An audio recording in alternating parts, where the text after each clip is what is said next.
overview of the critical care ventilator itself. So, overview of the critical care ventilator itself. So, some of this we may have gone over. Most important thing is the patient breathing circuit. So hopefully this one will move a little bit quicker. So take a look at the whole CCV, and you see the top part on the stand is the CCV, and then you have the stand and the accessories, and that box. You see this gray box on it? That's actually an extra battery.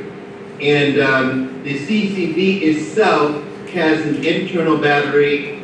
Correct me if I'm wrong in these times, Colin. I think the internal battery is somewhere around 6 hours of battery life, and then the external battery, I think, is another 12 hours of battery life. Am I correct?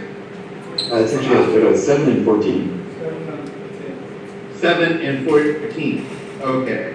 So the internal battery is 7 hours, and then the external battery is 14. So if you keep both batteries charged by plugging into the power cord that is underneath. So look at the basket.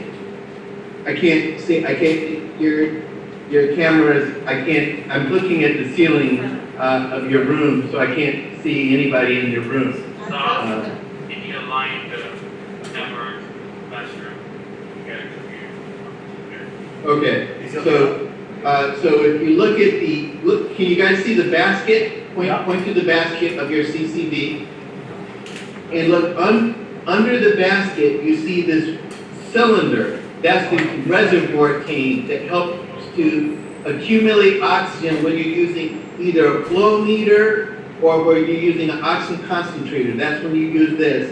And behind the cylinder, behind that gray cylinder, under the basket, is a power strip. Do you see the power strip? Yeah. So it has places where you can plug the battery, the critical care battery, underneath it.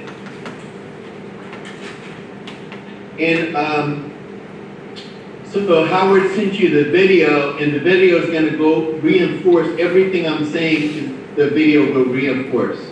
So you plug in your external battery into that power strip, and you plug in the ventilator itself into that power strip, so that when you plug the power strip in, then it's actually charging both.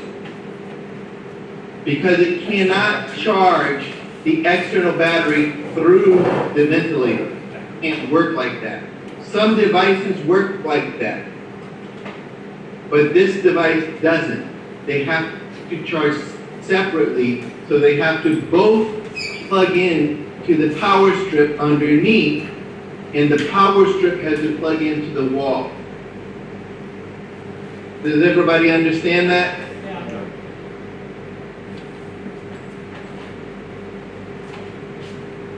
Okay, so this is designed for portability, and so if you look at the top, you'll see that there is a handle, and then there's some hooks on the back, so that you could literally take this off. You could literally pull it off of the stand, and if you needed to take the patient somewhere, you could actually hook the ventilator onto the rails of the patient and transport the patient somewhere. Of course, you have to also transport their oxygen stores with them.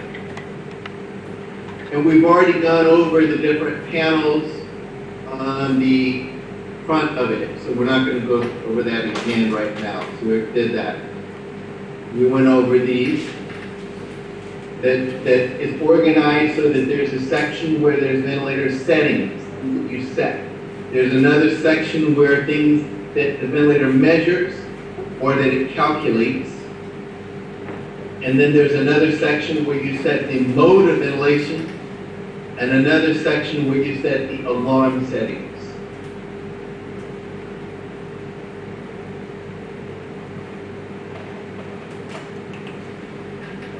Okay, we've gone over all that, so I'm just gonna fly through that real quick, so we're staying scheduled. So look at the side of the ventilator.